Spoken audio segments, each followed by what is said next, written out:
नमस्कार। प्रस्तुत है मुंशी प्रेमचंद जी के द्वारा लिखी हुई कहानी उद्धार। हिंदू समाज की वैवाहिक प्रथा इतनी दूषित, इतनी चिंताजनक, इतनी भयंकर हो गई है कि कुछ समझ में नहीं आता उसका सुधार क्यों कर हो। बिरले ही ऐसे माता पिता होंगे जिनके 7 पुत्रों के बाद एक भी कन्या उत्पन्न हो जाए तो वह सहर्ष उसका स्वागत करे। कन्या का जन्म होते ही उसके विवाह की चिंता सिर पर सवार हो जाती है और आदमी उसी में डुबकियां खाने लगता है। अवस्था इतनी निराशमय और भयानक हो गई है कि ऐसे माता पिताओं की कमी नहीं जो कन्या की मृत्यु पर हृदय से प्रसन्न होते हैं, मानो सिर से बाधा टली। इसका कारण केवल यही है कि दहेज की दर दिन दूनी रात चौगुनी पावस काल के जलवेग के समान बढ़ती चली जा रही है। जहां दहेज की सैकड़ों में बातें होती थी, वहां अब हजारों तक की नौबत पहुंच गई है। अभी बहुत दिन नहीं गुजरे कि 1 या 2,000 रुपये दहेज केवल बड़े घरों की बात थी। छोटी शादियां तो 500 से 1,000 तक हो जाती थी। अब मामूली मामूली विवाह भी 3-4 हजार के नीचे तय नहीं होते। खर्च का तो यह हाल है और शिक्षित समाज की निर्धनता और दरिद्रता दिनों दिन बढ़ती जाती है। इसका अंत क्या होगा ईश्वर ही जाने। बेटे 1 दर्जन भी हो तो माता पिता को चिंता नहीं होती। वह अपने ऊपर उनके विवाह भार को अनिवार्य नहीं समझते। यह उनके लिए कंपलसरी विषय नहीं, ऑप्शनल विषय है। होगा तो कर देंगे, नहीं कह देंगे कि बेटा कमाओ खाओ, कमाई अच्छी हो तो विवाह कर लेना। बेटों की कुचरित्रता कलंक नहीं समझी जाती, लेकिन कन्या का विवाह तो करना ही पड़ेगा। उससे भागकर कहाँ जाएंगे। अगर विवाह में विलंब हुआ और कन्या के पांव कहीं ऊंच नीच पड़ गए तो फिर कुटुंब की नाक कट गई, वह पतित हो गया, टाट बाहर कर दिया गया। अगर वह इस दुर्घटना को सफलता के साथ गुप्त रख सका तब तो कोई बात नहीं, उसको कलंकित करने का किसी का साहस नहीं। लेकिन अभाग्यवश यदि वह इसे छिपा न सका, भंडाफोड़ हो गया, तो माता पिता के लिए, भाई बंधुओं के लिए संसार में मुंह दिखाने को नहीं रहता। कोई अपमान इससे दुस्सह, कोई विपत्ति इससे भीषण नहीं, किसी भी व्याधि की इससे भयंकर कल्पना नहीं की जा सकती। लुफ्त तो यह है कि जो लोग बेटियों के विवाह की कठिनाइयों को भोग चुके होते हैं, वही अपने बेटों के विवाह के अवसर पर बिल्कुल भूल जाते हैं कि हमें कितनी ठोकरें खानी पड़ी थी। जरा से सहानुभूति प्रकट नहीं करते, बल्कि कन्या के विवाह में जो तावान उठाया था उसे चक्रवृद्धि ब्याज के साथ बेटे के विवाह में वसूल करने पर कटिबद्ध हो जाते हैं। कितने ही माता पिता इसी चिंता में घुल घुल कर अकाल मृत्यु को प्राप्त हो जाते हैं। कोई संन्यास ग्रहण कर लेता है, कोई बूढ़े के गले कन्या को मरकर अपना गला छुड़ाता है। पात्र कुपात्र का विचार करने का मौका कहाँ, ठेलम ठेल है। मुंशी गुलजारी लाल ऐसे ही हतभागे पिताओं में से थे। यूं उनकी स्थिति बुरी न थी, 200-250 रुपये महीने वकालत से पीट लेते थे, पर खानदानी आदमी थे, उदार हृदय। बहुत किफ़ायत करने पर भी माकूल बचत न हो सकती थी। संबंधियों का आदर सत्कार न करें तो नहीं बनता, मित्रों की खातिरदारी न करें तो नहीं बनता। फिर ईश्वर के दिए हुए 2-3 पुत्र थे, उनका पालन पोषण शिक्षण का भार था। क्या करते। पहली कन्या का विवाह उन्होंने अपनी हैसियत के अनुसार अच्छी तरह किया था, पर दूसरी पुत्री का विवाह टेढ़ी खीर हो रहा था। यह आवश्यक था कि विवाह अच्छे घराने में हो, अन्यथा लोग हंसेंगे, और अच्छे घराने के लिए कम से कम 5,000 का तखमीना था। उधर पुत्री सयानी होती जाती थी। वह अनाज जो लड़के खाते थे वह भी वही अनाज खाती थी, लेकिन लड़कों को देखो तो जैसे सूखे का रोग लग गया हो, और लड़की शुक्ल पक्ष का चांद हो रही थी। बहुत दौड़ धूप करने पर बेचारे को एक लड़का मिला। बाप आबकारी के विभाग में 400 रुपये का नौकर था। लड़का सुशिक्षित था। स्त्री से आकर बोले, लड़का तो मिला, घर बार भी काटने योग्य नहीं है, पर कठिनाई यही है कि लड़का कहता है कि मैं विवाह न करूंगा। बाप ने समझाया, मैंने कितना समझाया, औरों ने समझाया, पर वह टस से मस नहीं होता। कहता है विवाह न करूंगा। समझ में नहीं आता विवाह से इतनी घृणा क्यों करता है। कोई कारण नहीं बतलाता, बस यही कहता है कि मेरी इच्छा। माँ बाप का इकलौता लड़का है, उनकी परम इच्छा है कि इसका विवाह हो जाए, पर करे क्या। यूं उन्होंने फलदान तो रख लिया है, पर मुझसे कह दिया है कि लड़का स्वभाव का हठीला है, अगर न मानेगा तो फलदान आपको लौटा दिया जाएगा। स्त्री ने कहा, तुमने लड़के को एकांत में बुलवा कर नहीं पूछा? गुलजारी लाल, बुलाया था, बैठा रोता रहा, फिर उठकर चला गया। तुमसे क्या कहूं, उसके पैरों पर गिर पड़ा, लेकिन बिना कुछ कहे उठकर चला गया। स्त्री, देखो इस लड़की के पीछे क्या क्या झेलना पड़ता है। गुलजारी लाल, कुछ नहीं, आजकल के लौंडे सैलानी होते हैं। अंग्रेजी पुस्तकों में पढ़ते हैं कि विलायत में कितने ही लोग अविवाहित रहना पसंद करते हैं। बस यही सनक सवार हो जाती है कि निर्द्वंद रहने में ही जीवन की सुख और शांति है। जितनी मुसीबतें हैं सब विवाह में ही है। मैं भी कॉलेज में था तो सोचा करता था कि अकेला रहूंगा और मजे से सैर सपाटा करूंगा। स्त्री, है तो वास्तव में यही बात। विवाह ही तो सारी मुसीबतों की जड़ है। तुमने विवाह न किया होता तो ये चिंताएं क्यों होती? मैं भी कुंवारी रहती तो चैन करती। इसके 1 महीने के बाद मुंशी गुलजारी लाल के पास वर ने पत्र लिखा।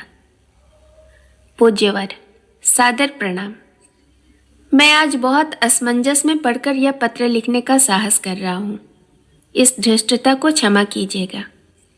आपके जाने के बाद से ही मेरे पिताजी और माताजी दोनों मुझ पर विवाह के लिए नाना प्रकार से दबाव डाल रहे हैं।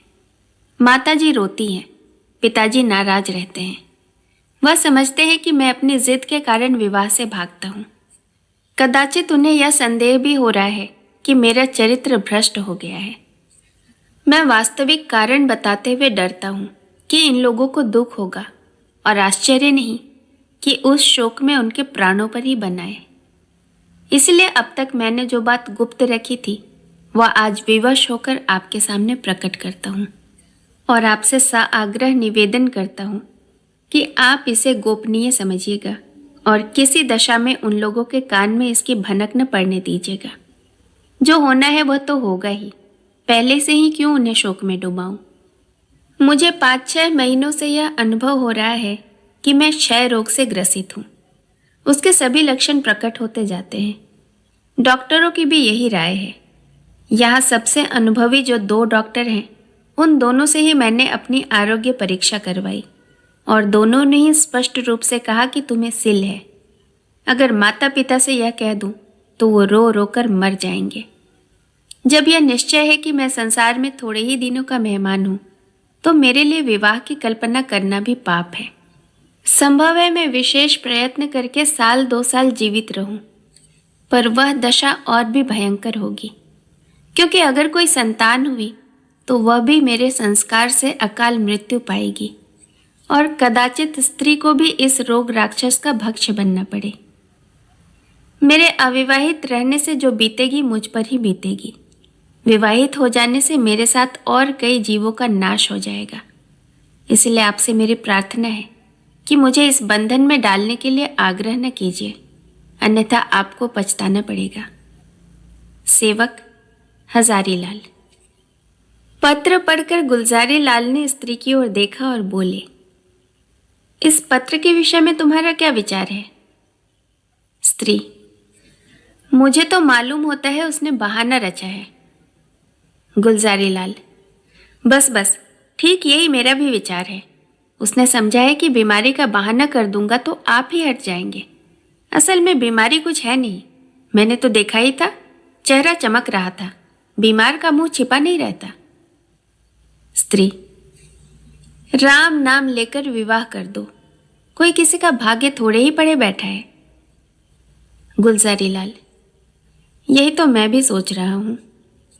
स्त्री, न हो तो किसी डॉक्टर से लड़के को दिखाओ, कहीं सचमुच ही यह बीमारी हो तो बेचारी अम्बा तो कहीं की न रहे।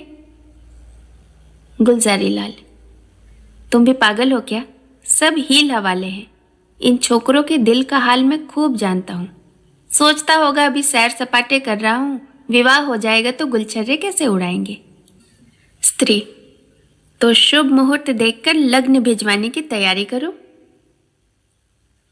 हजारीलाल बड़े धर्म संदेह में था। उसके पैरों में जबरदस्ती विवाह की बेड़ियां डाली जा रही थीं और वह कुछ न कर सकता था। उसने ससुर पर अपना कच्चा चिट्ठा कह सुनाया, मगर किसी ने उसकी बातों पर विश्वास न किया। माँ बाप से अपनी बीमारी का हाल कहने का उसे साहस न होता था। न जाने उनके दिल पर क्या गुजरे, न जाने क्या कर बैठे।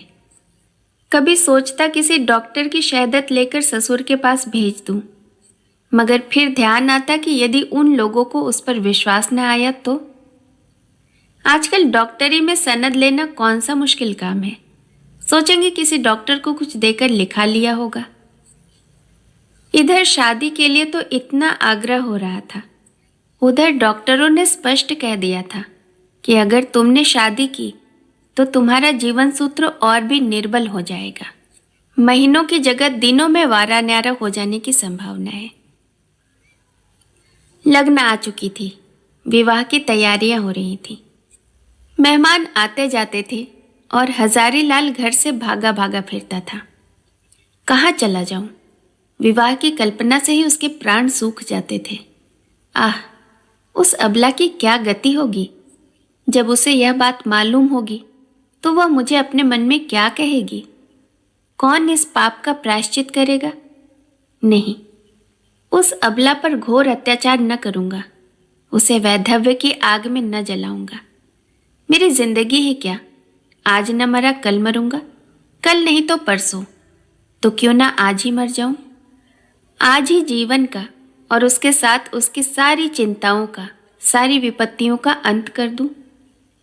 पिताजी रोएंगे, अम्मा प्राण त्याग देंगी, लेकिन एक बालिका का जीवन तो सफल हो जाएगा। मेरे बाद कोई अभागा अनाथ तो न रोएगा। क्यों न चलकर पिताजी से कह दूं? वह 1-2 दिन दुखी रहेंगे। अम्मा जी 1-2 रोज शोक से निराहार रह जाएंगी। कोई चिंता नहीं। अगर माता पिता के इतने कष्ट से एक युवती की प्राण रक्षा हो जाए तो क्या यह छोटी बात है? यह सोचकर वह धीरे से उठा और आकर पिताजी के सामने खड़ा हो गया। रात के 10 बज गए थे। बाबू दरबारी लाल चटाई पर लेटे हुए हुक्का पी रहे थे। आज उन्हें सारा दिन दौड़ते गुजरा था। शामियाना तय किया, बाजे वालों को तय किया, आतिशबाजी, फुलवारी आदि का प्रबंध किया। घंटों ब्राह्मणों के साथ सिर मारते रहे। इस वक्त जरा कमर सीधी कर रहे थे कि सहसा हजारीलाल को सामने देखकर चौंक पड़े। उसका उतरा हुआ चेहरा, सजल आंखें और कुंठित मुंह देखा तो कुछ चिंतित होकर बोले, क्यों लालू, तबीयत तो अच्छी है ना? कुछ उदास मालूम होते हो।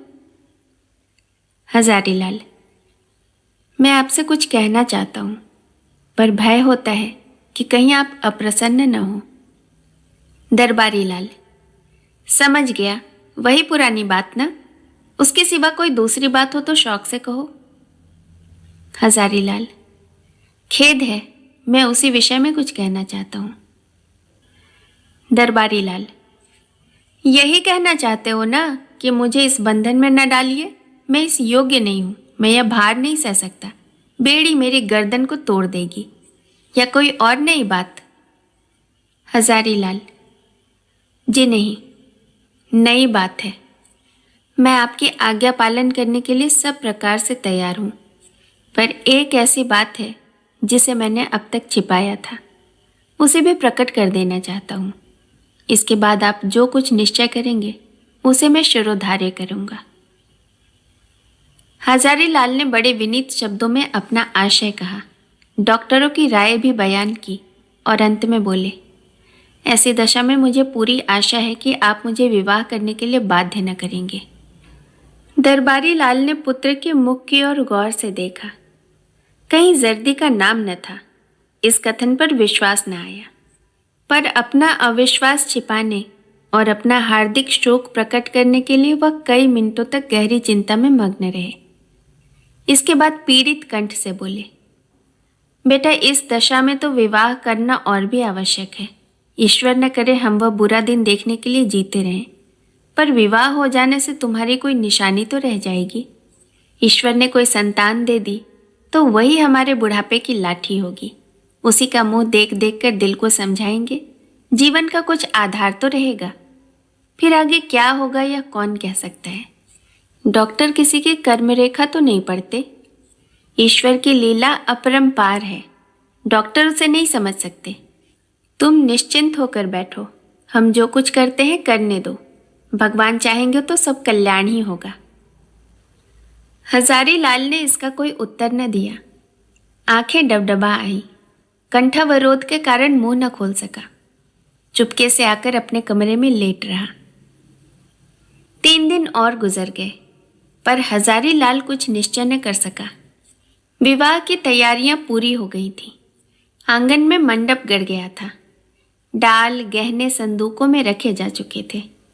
मातृ पूजा हो चुकी थी और द्वार पर बाजों का शोर मचा हुआ था। मोहल्ले में लड़के जमा होकर बाजा सुनते थे और उल्लास से इधर उधर दौड़ते थे। संध्या हो गई थी। बारात आज रात की गाड़ी से जाने वाली थी। बारातियों ने अपने वस्त्राभूषण पहनने शुरू कर दिए। कोई नाई से बाल बनवाता और चाहता था कि खेत ऐसा साफ हो जाए कि मानो यहाँ बाल कभी थे ही नहीं। बूढ़े अपने पके बाल को उखाड़कर जवान बनने की चेष्टा कर रहे थे। तेल, साबुन, उपटन की लूट मची हुई थी और हजारी लाल बगीचे में एक वृक्ष के नीचे उदास बैठा हुआ सोच रहा था कि क्या करूं। अंतिम निश्चय की घड़ी सिर पर खड़ी थी। अब एक क्षण भी विलंब करने का मौका न था। अपनी वेदना किससे कहे, कोई सुनने वाला न था। उसने सोचा, हमारे माता पिता कितने अदूरदर्शी हैं। अपनी उमंग में इन्होंने इतना भी नहीं सोचा कि वधू पर क्या गुजरेगी। वधू के माता पिता भी इतने अंधे हो रहे हैं कि देखकर भी नहीं देखते, जानकर भी नहीं जानते। क्या यह विवाह है? कदापि नहीं। यह तो लड़की को कुएं में डालना है, भाड़ में झोंकना है, कुंद छुरे से रेतना है। कोई यातना इतनी दुस्सह, इतनी हृदय विदारक नहीं हो सकती जितनी वैधव्य। और ये लोग जानबूझकर अपनी पुत्री को वैधव्य की अग्निकुंड में डाल देते हैं। यह माता पिता है? कदापि नहीं। यह लड़की के शत्रु हैं, कसाई हैं, बधिर हैं, हत्यारे हैं। क्या इनके लिए कोई दंड नहीं? जो जानबूझकर अपनी प्रिय संतान के खून से अपने हाथ रंगते हैं, उनके लिए कोई दंड नहीं। समाज भी उन्हें दंड नहीं देता, कोई कुछ नहीं कहता। हाय! यह सोचकर हजारीलाल उठा और एक ओर चुपचाप चल दिया। उसके मुख पर तेज छाया हुआ था। उसने आत्म बलिदान से इस कष्ट का निवारण करने का दृढ़ संकल्प कर लिया था। उसे मृत्यु का लेश मात्र भी भय न था। वह उस दशा को पहुंच गया था जब सारी आशाएं मृत्यु पर ही अवलंबित हो जाती हैं। उस दिन से फिर किसी ने हजारीलाल की सूरत नहीं देखी। मालूम नहीं जमीन खा गई या आसमान। नदियों में जाल डाले गए, कुओं में बांस पड़ गए, पुलिस में हुलिया गया, समाचार पत्रों में विज्ञप्ति निकली, पर कहीं पता न चला। कई हफ्तों बाद छावनी रेलवे स्टेशन पर 1 मील पश्चिम की ओर सड़क पर कुछ हड्डियां मिली। लोगों को अनुमान हुआ कि हजारीलाल ने गाड़ी के नीचे दबकर जान दे दी, पर निश्चित रूप से कुछ मालूम न हुआ। भादों का महीना था और तीज का दिन। घरों में सफाई हो रही थी। सौभाग्यवती रमणियां 16 श्रृंगार किए गंगा स्नान करने जा रही थी। अम्बा स्नान करके लौट आई थी और तुलसी के कच्चे चबूतरे के सामने खड़ी वंदना कर रही थी। पति गृह में उसकी यह पहली ही तीज थी। बड़ी उमंगों से व्रत रखा था। सहसा उसके पति ने अंदर से आकर उसे सजल नेत्रों से देखा और बोले, मुंशी दरबारी लाल तुम्हारे कौन होते हैं?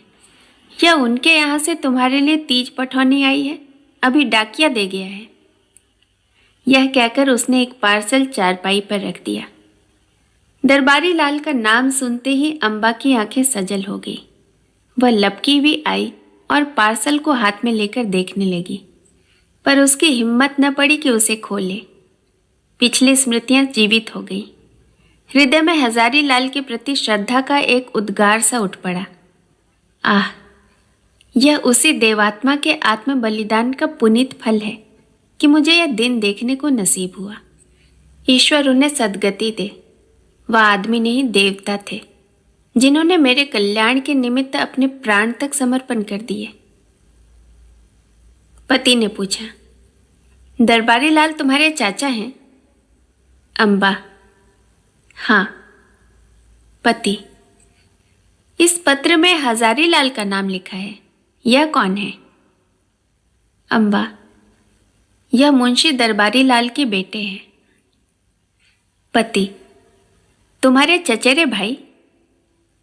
अम्बा, नहीं, मेरे परम दयालु उद्धारक, जीवन दाता, मुझे अथाह जल में डूबने से बचाने वाले, मुझे सौभाग्य का वरदान देने वाले। पति ने इस भाव से कहा मानो कोई भूली हुई बात याद आ गई हो। आहा, मैं समझ गया, वह वास्तव में मनुष्य नहीं, देवता थे। कहानी सुनने के लिए आपका बहुत बहुत धन्यवाद। कहानी अच्छी लगी हो तो इसे एक लाइक कर दीजिए और इसे अपने मित्रों और परिवारजनों के साथ शेयर करें। और ऐसी ढेरों कहानियाँ सुनने के लिए मेरे चैनल को सब्सक्राइब करें और इसके साथ लगे बेल आइकन को भी प्रेस करें ताकि मेरे द्वारा अपलोड की हुई कहानियों का नोटिफिकेशन आपको मिलता रहे। धन्यवाद।